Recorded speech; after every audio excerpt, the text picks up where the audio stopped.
ওইটা হচ্ছে নিচতলার থেকে দোতলায়, আর এইটা হলো দোতলার থেকে এই ছাদে।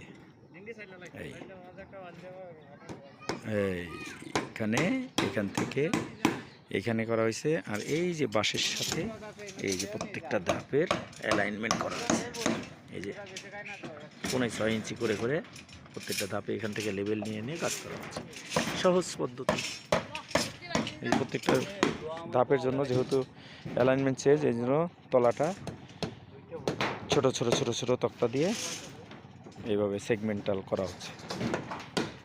প্রত্যেকটা সেগমেন্ট করে করে পাট করে এই ধাপ, ওই যে দোতলার থেকে ওই দোতলার কোণার থেকে ওখানে একটা সিঁড়ি আছে, ওইখানে ওই যে প্রথম সিঁড়িটা প্রথম ধাপটার ফ্লোরের উপরে, তারপরে এখান থেকে উঠতে উঠতে